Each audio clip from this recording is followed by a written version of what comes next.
Hello students, महाविद्यालय के online classes में आप सभी का स्वागत है।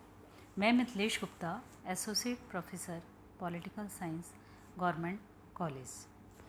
आज के वीडियो लेक्चर में हम बीए पार्ट द्वितीय के फर्स्ट पेपर में ब्रिटिश संविधान में सम्राट का पद का अध्ययन करेंगे, सम्राट और राजमुकुट का।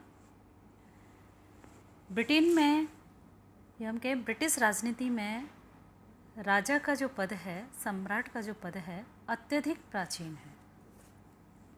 इतिहास में जो परिवर्तन होता है या हम कहें संवैधानिक विकास के फलस्वरूप सम्राट की शक्तियों और स्थिति में वहाँ अत्यधिक परिवर्तन होता है, और जिसके फलस्वरूप हम देखते हैं कि वहाँ निरंकुश राजतंत्र के स्थान पर जो राजतंत्र है वो लोकतंत्रीकरण में परिवर्तित हो जाता है, और वर्तमान में राजा का जो पद है वो रबड़ की मोहर के तुल्य हो जाता है।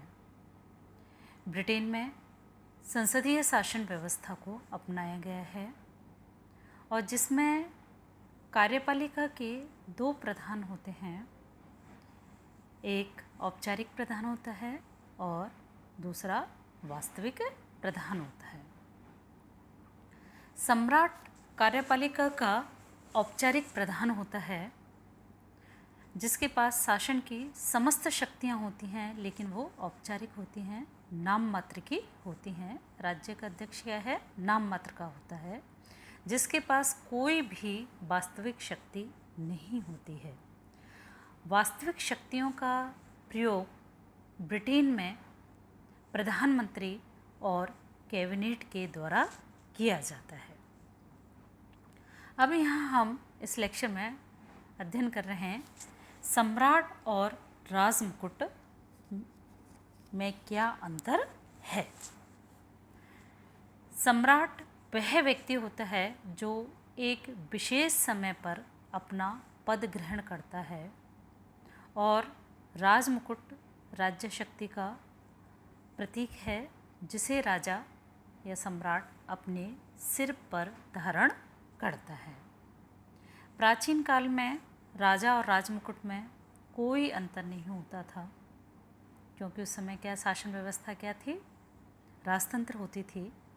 किंतु वर्तमान में ब्रिटेन में राजतंत्र के स्थान पर लोकतंत्र स्थापित हो जाने के कारण सम्राट और राजमुकुट में जो भेद है वो अत्यधिक महत्वपूर्ण हो गया है, और यह जो भेद है वो ब्रिटिश संविधान के वास्तविक स्वरूप को समझने के लिए आवश्यक है, और तभी हम ब्रिटिश संविधान के सैद्धांतिक और व्यवहारिक अंतर को समझ सकते हैं कि किस प्रकार से ब्रिटेन में सिद्धांततः जो शासन है वो सम्राट में निहित है, किंतु वास्तव में वहाँ कौन सा शासन है, लोकतंत्र है, जहाँ शासन की समस्त शक्तियाँ संसद और मंत्रिमंडल में निहित है। तो राजा और राजमुकुट में जो अंतर है उसमें हम 3-4 अंतर ले सकते हैं। पहला जो प्रमुख अंतर है वो ये है कि राजा एक व्यक्ति होता है, जबकि राजमुकुट एक संस्था है,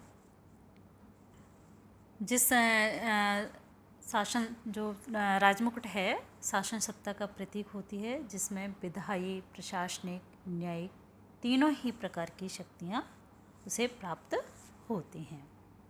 दूसरा अंतर है सम्राट अस्थायी है, जबकि राजमुकुट स्थायी होता है, क्योंकि सम्राट एक व्यक्ति विशेष होने के कारण क्या है, जन पैदा होते हैं, उनकी मृत्यु भी होती है, तो जबकि राजमुकुट क्या है, स्थायी होता है। तीसरी जो अंतर हम ले सकते हैं, थर्ड, वो है वास्तविक प्रशासन में सम्राट शक्तिहीन है, जबकि राजमुकुट जो है वो शक्तिशाली है। और चौथा अंतर ले सकते हैं, सम्राट वैयक्तिक है और राजमुकुट सामूहिक है। सम्राट का रूप क्या है, वैयक्तिक है। राजमुकुट की शक्तियों का प्रयोग एक व्यक्ति द्वारा ना होकर अनेक व्यक्तियों के द्वारा किया जाता है। तो इस तरह से कुछ भेद सम्राट और राजमुकुट के मध्य किए जा सकते हैं। नेक्स्ट जो हम इसमें अध्ययन करेंगे इस व्याख्यान में वो है राजमुकुट की शक्तियाँ। सम्राट या राजमुकुट की शक्तियाँ। यहाँ देखते हैं कि राजा की जो शक्तियाँ हैं वो अत्यधिक व्यापक हैं, क्योंकि सम्राट जो है वो राज्य का औपचारिक प्रधान होता है। शासन की समस्त शक्तियाँ कानून के द्वारा आज भी, चाहे विधायी, प्रशासनिक, न्यायिक, ब्रिटिश सम्राट में ही निहित हैं और उसकी शक्तियों का प्रयोग प्रधानमंत्री और कैबिनेट के द्वारा किया जाता है। तो सम्राट की क्या क्या शक्तियां हैं वर्तमान में, उनका हम अध्ययन करेंगे। सम्राट की जो पहली शक्तियां हैं कार्यपालिका शक्तियां ले रहे हैं हम। कार्यपालिका शक्ति में राजा सम्राट को क्या क्या शक्तियां प्राप्त हैं। सम्राट राज्य का अध्यक्ष होता है और संपूर्ण जो प्रशासन है उसी के नाम से चलाया जाता है। राजा का समस्त जो प्रशासन है वो राजा के नाम से चलाया जाता है। समस्त राष्ट्रीय कानूनों का स्रोत व क्रियान्विति सम्राट के द्वारा की जाती है। सम्राट ही प्रधानमंत्री और अन्य मंत्रियों की नियुक्ति करता है। समस्त उच्च प्रशासकीय व न्यायिक पदाधिकारियों की नियुक्ति भी सम्राट के द्वारा की जाती है। राजदूत, वाणिज्य दूतों, जल, नभ, थल सेना के पदाधिकारियों की नियुक्ति सम्राट के द्वारा ही होती है। युद्ध की घोषणा और संधि वार्ता सम्राट के द्वारा की जाती है। स्थानीय स्वशासन की देखभाल, नियंत्रण, राष्ट्रीय कोष का नियंत्रण व संचालन, ये समस्त कार्य जो हैं सम्राट के द्वारा ही या सम्राट के नाम से ही किए जाते हैं।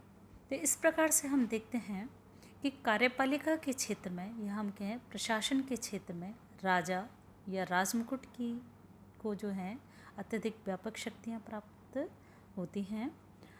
और एक तरह से ये ऐसा लगता है कि विश्व का ये सबसे शक्तिशाली शासक है, लेकिन वास्तव में इन शक्तियों का प्रयोग राजा के द्वारा नहीं किया जाता। दूसरी जो शक्तियाँ हैं सम्राट की वो हैं विधायी शक्तियाँ। ब्रिटेन में विधायी शक्तियाँ जो हैं संसद सहित राजा को प्राप्त हैं। राजा को, सम्राट को संसद का अधिवेशन बुलाने, स्थगित करने व लोक सदन को भंग करने की शक्ति प्राप्त है। संसद द्वारा पारित प्रत्येक विधेयक पर राजा की स्वीकृति आवश्यक होती है।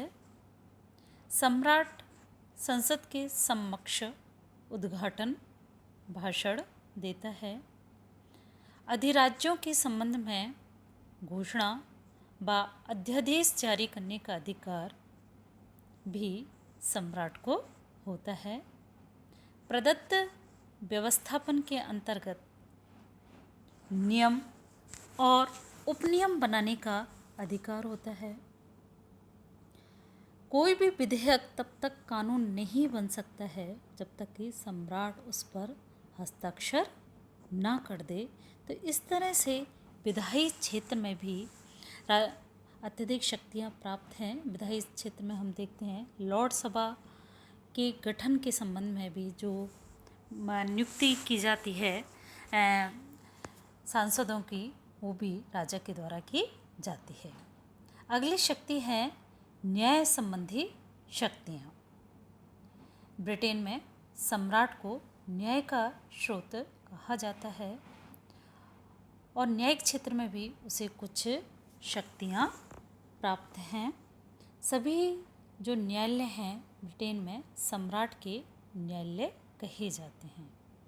न्यायाधीशों की नियुक्ति सम्राट के द्वारा की जाती है। संसद की प्रार्थना पर उन्हें पद से हटाने की शक्ति भी सम्राट के पास है। अपराधियों के दंड को कम करना, उन्हें क्षमादान देना का अधिकार भी राजा का आता है। उपनिवेशों व कुछ अधिराज्यों की आने वाली अपीलों को सुनने का अधिकार भी राजा को होता है। और इस तरह से देखते हैं कि न्यायिक क्षेत्र में ब्रिटेन में सम्राट को कुछ शक्तियाँ प्राप्त हैं। अगली शक्तियाँ ले रहे हैं धार्मिक क्षेत्र में शक्तियाँ। यहाँ सम्राट को धार्मिक क्षेत्र में भी कुछ अधिकार शक्तियाँ प्राप्त हैं। इंग्लैंड में एंग्लिकन चर्च होता है और उस एंग्लिकन चर्च के प्रमुख जो है वो सम्राट होते हैं। चर्च के समस्त पदाधिकारियों यथा आर्क बिशप, डीन, कैनन आदि की जो नियुक्ति है वो सम्राट के द्वारा की जाती है। 1919 से देखते हैं चर्च के प्रबंध के लिए ब्रिटेन में नेशनल असेंबली नामक संस्था की स्थापना की गई, किंतु इस सभा द्वारा पारित नियमों पर भी राजमुकुट की अंतिम स्वीकृति आवश्यक होती है। और इसी कारण से ब्रिटेन में सम्राट को धर्म रक्षक कहा जाता है। और अंतिम जो शक्तियां हैं वो है उपाधि संबंधी शक्तियां।